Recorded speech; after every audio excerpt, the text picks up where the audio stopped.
We begin with breaking news. The season's first major hurricane marching through the Caribbean right now. Hurricane Fiona, now a Category 3 storm with the potential of gaining even more strength in the coming hours. The storm already battered the Dominican Republic, crippling the country's water system and leaving at least one person dead. We are also getting a new look at the devastation in Puerto Rico. Fiona slammed into the island on Sunday, bringing torrential rain, flash flooding, and mudslides. The storm also decimated the island's fragile power system, rebuilt after Hurricane Maria. 4 out of 5 Puerto Ricans are still without power at this hour. Meteorologist Bill Cairns is standing by tracking Fiona for us. But let's begin with NBC News correspondent George Solis. He's in Puerto Rico again for us today. George, the electricity situation seems to be the most dire of everything that's going on there, and nearly 1 million people on the island without running water as well. What's being done to restore utilities today?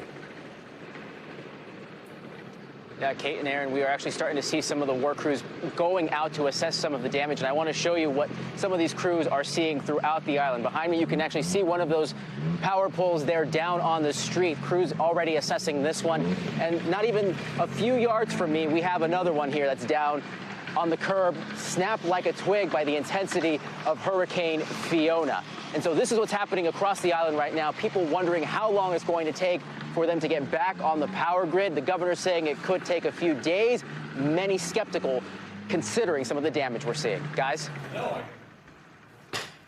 George, you know, it's been exactly 5 years since Hurricane Maria hit that island, but the recovery effort really had just begun there in earnest anyway. How is Fiona complicating that, and what are you hearing from people there?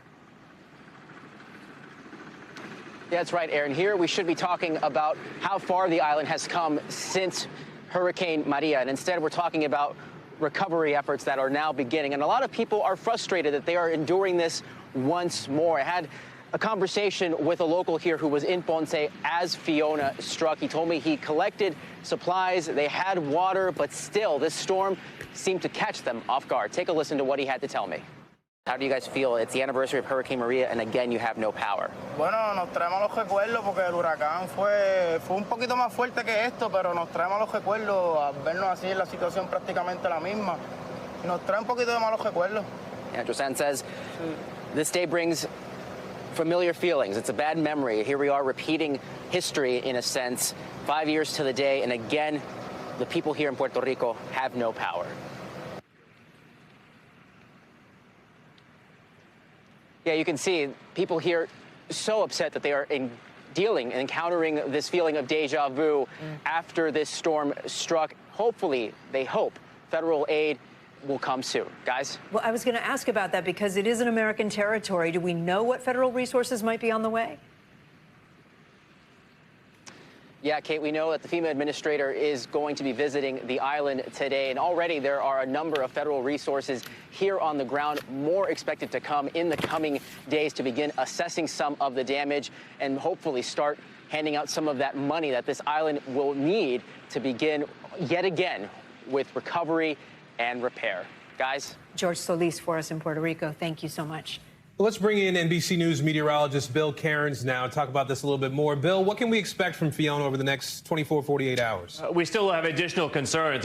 Turks and Caicos have been getting hurricane conditions all night, all morning long, now into the afternoon, and that's going to be where we're still seeing life-threatening type weather conditions. So with update from the Hurricane Center, still a Category 3, 115 miles per hour, now starting to move away from the Turks and Caicos. It'll improve there this evening. Then we're going to worry about what happens in Bermuda. Right now, it looks like the storm's going to be close enough for a glancing blow, not a direct hit. Notice it gets up to a Category 4, and this could be just as devastating in areas of Nova Scotia and Newfoundland as it was in Puerto Rico. They're expecting a Category 2 strength hurricane or equivalent of that to move on shore come Saturday morning. I mean, this has only happened like once or twice in the history of this region in Canada, so they're preparing for a really nasty storm. There'll easily be hundreds of millions of dollars in damage from the winds and the storm surge surge in this area. And the waves on the East Coast will be the only thing we have to worry about from Florida all the way up to Maine.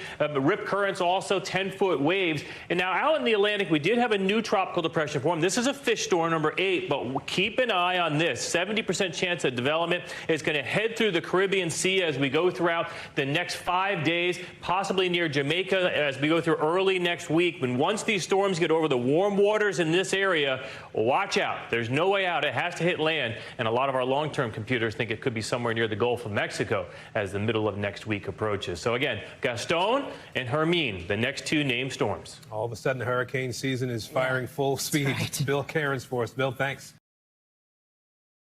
Thanks for watching our YouTube channel. Follow today's top stories and breaking news by downloading the NBC News app.